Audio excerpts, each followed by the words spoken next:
பிப்ரவரி மாதம் 19ஆம் தேதி திருநீற்று புதனுக்கு பின்வரும் வியாழக்கிழமை. முதல் வாசகம்.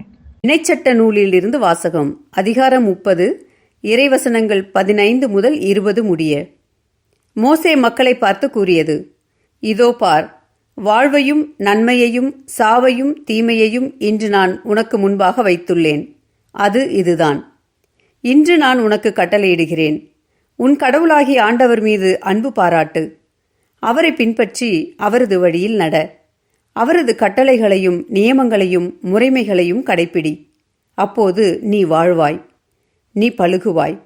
நீ உடமையாக கொள்ளப்போகும் நாட்டில் உன் கடவுளாகிய ஆண்டவர் உனக்கு ஆசி வழங்குவார்.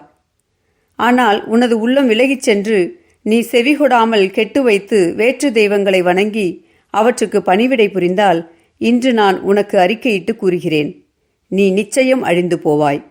நீ உரிமையாக்கிக் கொள்ளுமாறு யோர்தானை கடந்து சென்றடையும் பூமியில் உன் வாழ்நாள் நீடித்திருக்காது. உன்மேல் இன்று நான் விண்ணையும் மண்ணையும் சான்றாக அடைத்து வாழ்வையும் சாவையும் ஆசியையும் சாபத்தையும் உனக்கு முன் வைக்கிறேன். நீயும் உனது வழித்தோன்றல்களும் வாழும் பொருட்டு வாழ்வை தேர்ந்துகொள். உன் கடவுளாகிய ஆண்டவர் மீது அன்பு பாராட்டு. அவரது குரலுக்கு செவிகொடு. அவரையே பற்றிக்கொள். ஏனெனில் அவரே உனது வாழ்வு, அவரே உன் நீடிய வாழ்வு. அதனால் ஆபிரகாம், ஈசாக்கு, யாக்கோபு என்னும் உன் மூதாதையருக்கு கொடுப்பதாக ஆண்டவர் ஆணையிட்டு கூறிய நாட்டில் நீ குடியேறுவாய். ஆண்டவரின் அருள்வாக்கு. இறைவா, உமக்கு நன்றி. நற்செய்தி வாசகம்.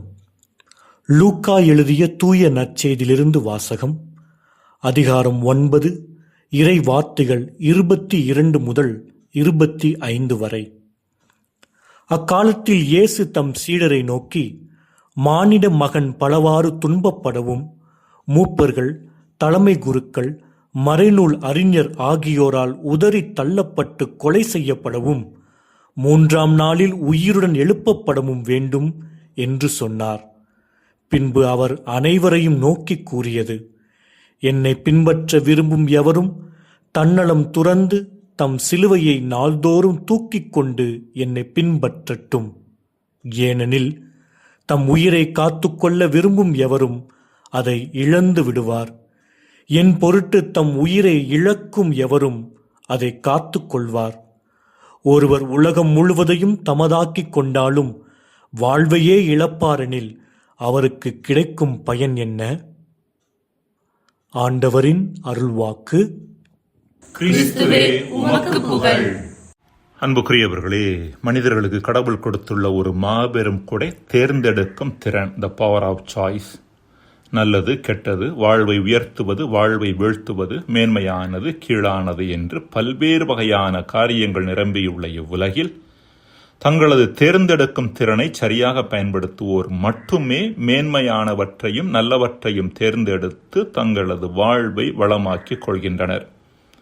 தேர்ந்தெடுக்கப்பட்ட இனமாகிய இஸ்ரேல் மக்கள் தங்களது தேர்ந்தெடுக்கும் திறனை சரியான முறையில் பயன்படுத்தி வாழ்வையும் நன்மையையும் தமதாக்கிக் கொள்ள வேண்டும் என்பதே இறைவனது விருப்பமாக இருந்தது. இதையே முதல் வாசகத்தில் நாம் பார்க்கிறோம். எனினும் இஸ்ரேல் மக்கள் வாழ்வை தேர்ந்தெடுப்பதற்கு பதிலாக சாவை தேர்ந்தெடுத்தனர். நன்மையை தேர்ந்தெடுப்பதற்கு பதிலாக தீமையை தேர்ந்தெடுத்தனர். நாம் நமது வாழ்க்கையில் கூட நமக்கு கொடுக்கப்பட்டிருக்கிற தேர்ந்தெடுக்கும் திறனை சரியாக பயன்படுத்துகிறோம் என்று சொல்லிவிட முடியாது. சரியானவற்றை விட தவறானவற்றையே அதிகமாக தேர்ந்தெடுக்கிறோம். தவறானவற்றை தேர்ந்தெடுப்பது நமது வாழ்வை 2 வகைகளில் எதிர்மறையாக பாதிக்கிறது. முதலாவதாக, தவறான செயல்பாடுகளை செய்கின்ற பொழுது அதற்கு கிடைக்கின்ற பலன் தவறானதாகவே இருக்கின்றது. எனவே இன்று நாம் தேர்ந்தெடுக்கும் தவறான செயல்பாடுகள் நாளை நமது வாழ்வு தவறானதாக மாறுவதற்கான காரணமாக இருக்கின்றன. இரண்டாவதாக, தவறானதை தேர்ந்தெடுக்கும் ஒவ்வொரு முறையும் நாம் சூழ்நிலையின் கைதியாக மாறுகிறோம். பிறர் கோவப்பட்டால் நாம் கோவப்படுவது, பிறர் ஒன்றை செய்தால் போட்டிக்கு நாம் இன்னொன்றை செய்வது, நண்பர்கள் கட்டாயத்தால் நமக்கு விருப்பம் இல்லாதவற்றை செய்வது, இவை அனைத்துமே நாம் நமக்கு கொடுக்கப்பட்ட தேர்ந்தெடுக்கும் திறனை சரியாக பயன்படுத்தாமல் சூழ்நிலையின் கைதிகளாக வாழ்கிறோம் என்பதை சுட்டிக்காட்டுகின்றன. பிறர் கோவப்பட்டால் நாம் மீண்டும் கோவப்பட வேண்டும் என்ற அவசியமில்லை. பிறர் நமக்கு பிடிக்காத ஒன்றை செய்தால் நாம் அவர்களுக்கு பிடிக்காத ஒன்றை செய்ய வேண்டும் என்ற அவசியமில்லை. எதிர்மறையான சூழ்நிலையில் நாம் சரியான செயல்பாடுகளை செய்யாததற்கான காரணம் நமக்கு கொடுக்கப்பட்டிருக்கிற தேர்ந்தெடுக்கும் திறன் என்ற கொடையை நாம் சரியாக பயன்படுத்தாதே. அன்புக்குரியவர்களே, நமக்கு கொடுக்கப்பட்டுள்ள தேர்ந்தெடுக்கும் திறனை சரியாக பயன்படுத்தாததற்கான ஒரு முக்கியமான காரணம் நாம் நமது வாழ்வின் ஆழத்திற்குள் செல்லாமல் மேலோட்டமாக வாழ்வதே.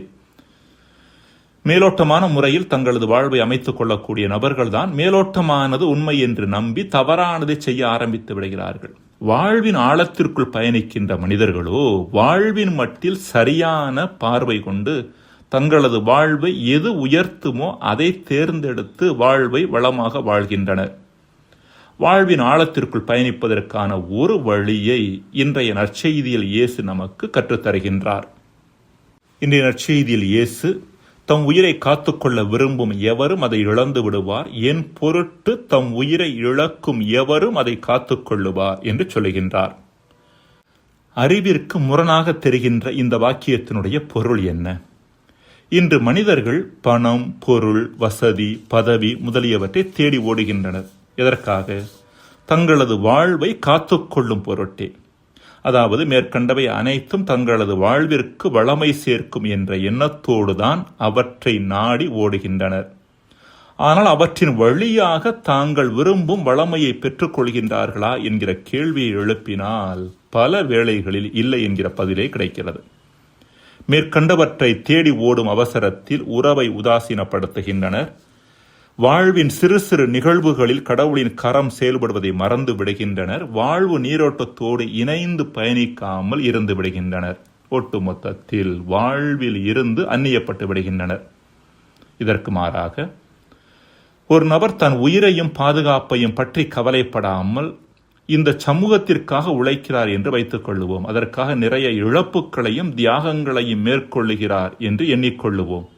இது போன்றவர்களை சமூகம் உயர்வாக கொண்டாடுகிறது. வேறு வகையில் சொல்ல போனால் இழந்ததை வேறு வடிவில் பெற்றுக் கொள்கின்றார்கள்.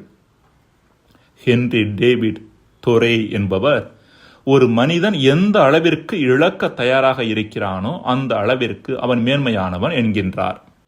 இக்கருத்தை ஒரு உதாரணம் கொண்டு புரிந்து கொள்ள முயற்சி எடுப்போம். மின்சாரத்தை பற்றி நமக்கு தெரியும். அதை நேரடியாக தொட முனைந்தால் ஆபத்தை தான் விளைவிக்கும். அதே வேளையில் அதை குழல் விளக்கு, மின்விசிறி போன்ற வேறு உபகரணங்கள் வழியாக அணுகுகின்ற பொழுது பல மடங்கு பலன் தரக்கூடியதாக இருக்கிறது. வாழ்வின் மகிழ்ச்சி என்பது கூட மின்சாரம் போன்றதுதான். அதை நமது புலன் உணர்ச்சிகள், நமது ஆசைகள், நமது எதிர்பார்ப்புகள் என்று தன்னலத்தை மையப்படுத்திய காரியங்கள் வழியாக நேரடியாக அனுபவிக்க முயற்சி செய்கின்ற பொழுது அதிக ஆபத்தையே விளைவிக்கிறது. இதற்கு பதிலாக பிறரன்பு, சமூக சேவை, கடவுள் மைய வாழ்வு இவற்றின் வழியாக நமது மகிழ்ச்சி அணுகுகின்ற பொழுது நமது வாழ்வே கொண்டாட்டமாகி விடுகிறது. எனவே அன்பிற்குரியவர்களே, வாழ்வின் ஆழத்திற்குள் பயணிப்பதற்கான ஒரு முக்கியமான வழி நற்செய்தியில் காணப்படும் முரண் வாக்கியங்களை ஆழமாக தியானிப்பது. இன்றைய நற்செய்தி உட்பட பல இடங்களில் இயேசு சொல்லி இருக்கின்ற முரண் வாக்கியங்களை, பாரடாக்சிக்கல் ஸ்டேட்மெண்ட்ஸை நாம் வாசிக்கிறோம். தம் உயிரை காத்துக்கொள்ள விரும்புகிறவர் அதை இழந்து விடுவார். உள்ளவர் எவருக்கும் கொடுக்கப்படும், அவர் நிறைவாக பெறுவார். இல்லாதவரிடமிருந்து உள்ளதும் எடுக்கப்படும் போன்ற பல முரண் வாக்கியங்கள் விவிலியத்தில் காணப்படுகின்றன. இயேசு வழங்கியிருக்கும் முரண் வாக்கியங்கள் நம்மை வாழ்வின் ஆழத்திற்குள் எடுத்துச் செல்ல வல்லமை படைத்தவை. இவ்வாறு வாழ்வின் ஆழத்திற்குள் நாம் பயணித்தோம் என்றால் சரியானவற்றை தேர்ந்தெடுத்து வாழ்வை முழுமையாகவும் நிறைவாகவும் வாழ ஆரம்பிப்போம். மன்றாடுவோமாக. இறைவா, மேலோட்டமாக வாழ்வதும் தவறானவற்றை தேர்ந்தெடுப்பதும் இணைந்து செல்கின்றன என்பதை உணர்ந்து வாழ்வின் ஆழத்திற்குள் பயணித்து சரியானவற்றை தேர்ந்தெடுக்க எங்களுக்கு வரம் தருவீராக. ஆமேன்.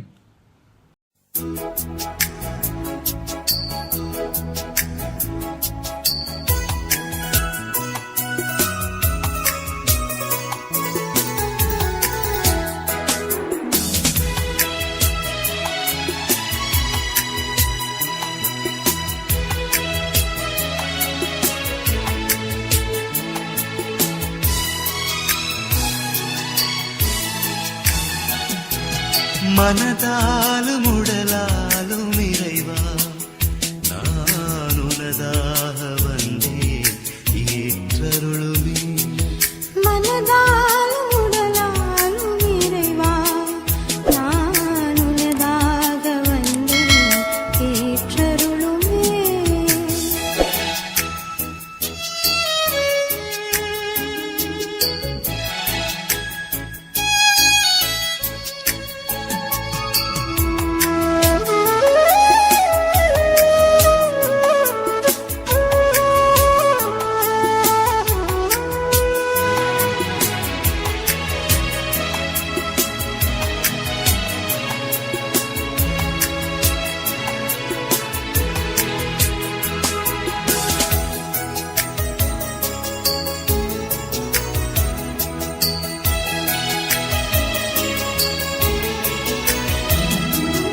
எனதென்று ஏதும் இல்லாத போதும் ஏனென்னில் பேராசையோ, எனதென்று ஏதும் இல்லாத போதும் ஏனென்னில் பேராசையோ, உனதன்பில் சேர்ந்து உறவாகும் போது எல்லாம் என் செல்வம் அன்றோ, புனிதத்தில்